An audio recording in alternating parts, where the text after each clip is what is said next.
ગુજરાત નિયંત્રણ બજાર સંઘના ગુજરાત રાજ્યના ચેરમેન તરીકે જિગ્નેશ પટેલની નિમણૂક કરાઈ છે। રાજુલા માર્કેટયાર્ડના પ્રમુખ જિગ્નેશભાઈ પટેલની ગુજરાત રાજ્યના નિયંત્રણ સંઘના ચેરમેન પદે નિમણૂક કરવામાં આવી છે। રાજુલા માર્કેટયાર્ડ ખાતે ધારાસભ્ય હીરાભાઈ સોલંકીની અધ્યક્ષતામાં સન્માન સમારોહ યોજાયો હતો। ફટાકડા ફોડી ઢોલ નગારાના તાલ સાથે ધારાસભ્ય હીરાભાઈ સોલંકી નવનિયુક્ત નિયંત્રણ બજાર સંઘના ચેરમેન જિગ્નેશભાઈ પટેલનું આગેવાનો દ્વારા ભવ્ય સ્વાગત કરાયું હતું। જિગ્નેશભાઈ પટેલને ફુલહાર પહેરાવી શાલ ઉઢાડી સન્માન કરવામાં આવ્યું હતું। ધારાસભ્ય હીરાભાઈ સોલંકી, આગેવાનો, અગ્રણીઓ, માર્કેટયાર્ડના ડાયરેક્ટરો, ભાજપના આગેવાનો, કાર્યકર્તાઓ સહિતના મોટી સંખ્યામાં લોકો ઉપસ્થિત રહ્યા હતા। ધારાસભ્ય હીરાભાઈ સોલંકીએ પણ અભિનંદન પાઠવ્યા હતા। જે.કે. સિંહ ગુજરાતી સાથે ધર્મેશ મહેતા, રાજુલા।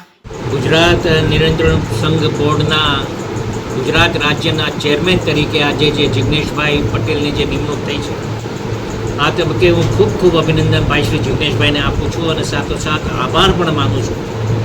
પ્રદેશ પ્રમુખ ભારતીય જનતા પાર્ટીના સી.આર. પાટીલ સાહેબનો અમે આભાર માનીએ છીએ।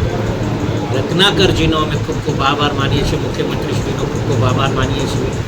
આ જિલ્લાના સહકારી ક્ષેત્રે અને સાથોસાથ ભારતીય જનતા પાર્ટીના ધારાસભ્યશ્રીઓ હોય, સંગઠનના લોકો હોય, એમનો પણ અમે ખૂબ આભાર માનીએ કે આજે રાજુલા જેવા એક નાના એવા તાલુકામાંથી એક નાના વર્ગના ખેડૂતને અમારે ઉચ્ચ કક્ષાના આ ગુજરાતના ઉચ્ચ શિખરે જ્યારે અમને બેઠાડ્યા હોય ત્યારે આ ક્યારેય અમે ભૂલી નહીં શકીએ। ત્યારે અમારે આ સૌરાષ્ટ્રના તો ઠીક છે, પણ રાજુલા પંથકના, દરિયાકાંઠાના પંથકના લોકો ખૂબ રાજીપો વ્યક્ત કરે છે અને ધારાસભ્ય તરીકે, એક જનપ્રતિનિધિ તરીકે હું પણ જિગ્નેશભાઈને અને આખી ટીમને ખૂબ અભિનંદન આપું છું અને વિશ્વાસ સાથે કહી શકીશ કે આ જિગ્નેશભાઈને જે કાંઈ જવાબદારી આપી છે નિષ્ઠાથી પરિપૂર્ણ કરશે એવી આશા સાથે ફરીથી એકવાર જિગ્નેશભાઈનો ખૂબ આભાર માનું છું। Thank you.